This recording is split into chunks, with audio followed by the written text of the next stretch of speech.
Nicola Blake, known to all that loved her as Nicki. Kind, caring, funny. Generous, thoughtful, full of life.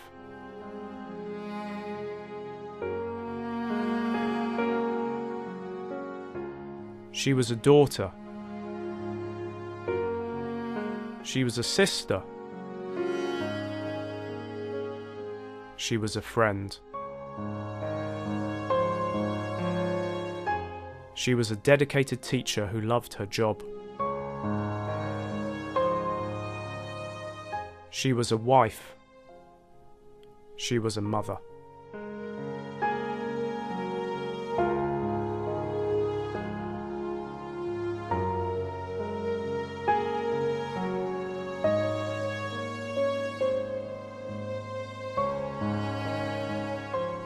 We thought we had everything. We had our beautiful son, Joshua. We had made a home together. We had each other. We had our family. We had our friends. We had our health. We thought we had everything.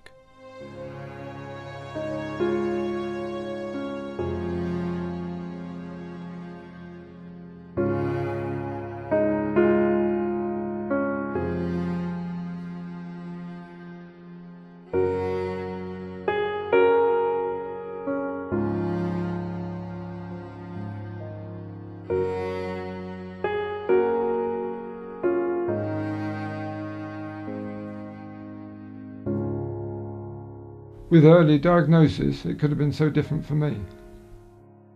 She might even be a mum. I might be sitting here, a grandma. She might have still been here today. If it was diagnosed at an early stage, before it spread, there's a chance you can have an operation. The children would have had their daddy longer.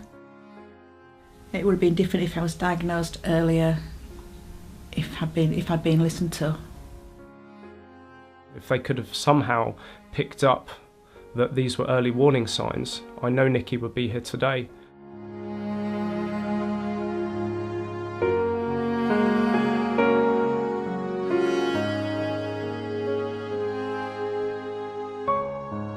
From the first time I went to the doctors, which was in the April, it took 8 months for my diagnosis, which was in the November.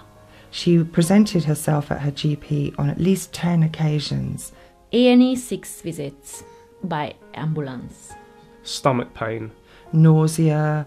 Pain in her legs. Weight loss. Vomiting, a general feeling of unwell. Tragically, the doctors there, and including a senior registrar, dismissed Nicki's symptoms. He thought it was just a pulled stomach muscle. She was referred to physios for her back. It could be gastritis, it could be gallstones, it could be IBS. Just sent home, it's indigestion, see how it goes. They said nothing is wrong with him, he's young, he's okay, he will be fine. He was just given painkillers all the time. Sent me away with these IBS tablets. He was convinced I had gastritis and sent me away with some Gaviscon. It was the last thing that we were expecting. As soon as he said pancreatic cancer, I thought, well, there's no hope, because I knew what that meant. And that's when we were told that she had advanced cancer. There was absolutely nothing that could be done, just palliative chemotherapy. It's inoperable. So the outcome, the prognosis was very bleak from the outset.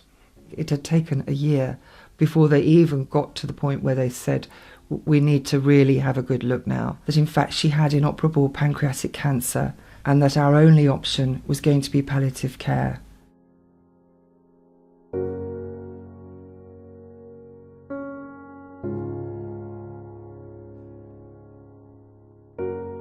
Knowing that Joshua grows up and will continue to grow up without his mummy is just devastating. How the children take it.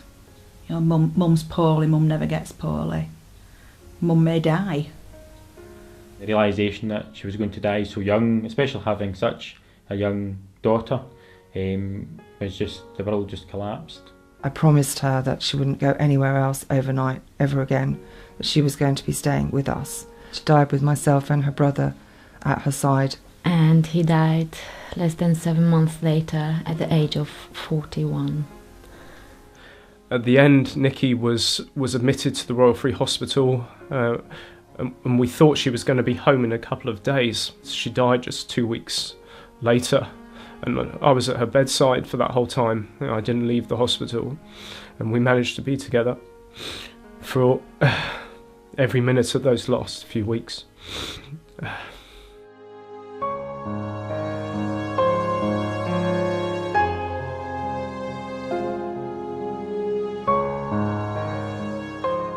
And if I'd known what was going to happen, we would have spent a lot more time together and done a lot more together. She was very, very excited about the wedding, and so we went out and found her wedding dress, and I've got that lasting memory. I got to see her in it.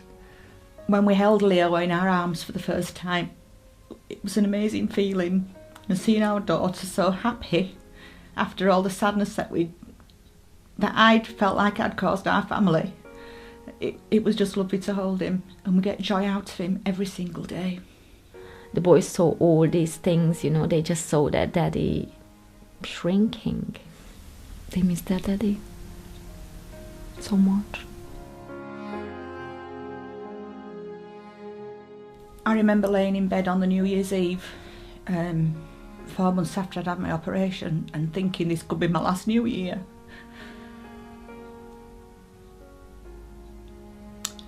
And then every year I see another Christmas, and I just think how lucky I am. The smile I remember when Joshua was born, when we got engaged, our wedding day, all of those incredible memories, and those can't be taken away. Everybody says I cope fantastically. You learn to be a good actress. At the moment I'm in that 3% of survivors.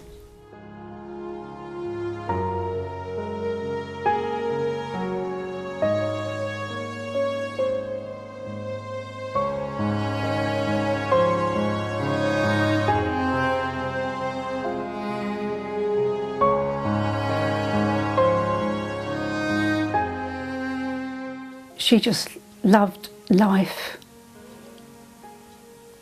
and I was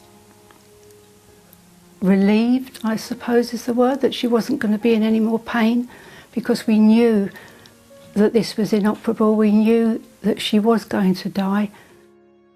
I still talk to her every night. I have a photograph by my bed. I tell her what I've done for the day, what her children have done. And I talk to her as though she's still here. Just, I want her back. It's not going to happen. But I think of her every day. Talk to her every day. And I can't see her smiling face in my dreams. I see her when she was poorly. And I want to have the day when I can see her as she was before she was ill, the real Tracy. My Tracy.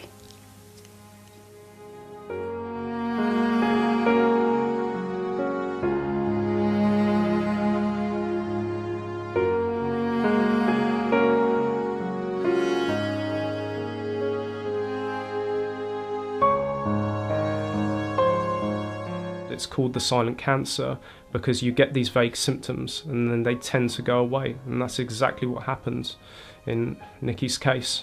Pancreatic cancer can't be the silent cancer anymore. Something needs to be done to raise awareness for this awful cancer. We can't stay silent anymore. Pancreatic cancer can no longer be the silent cancer. We need to make a difference. More needs to be done to stop this disease causing such heartache to families and to patients.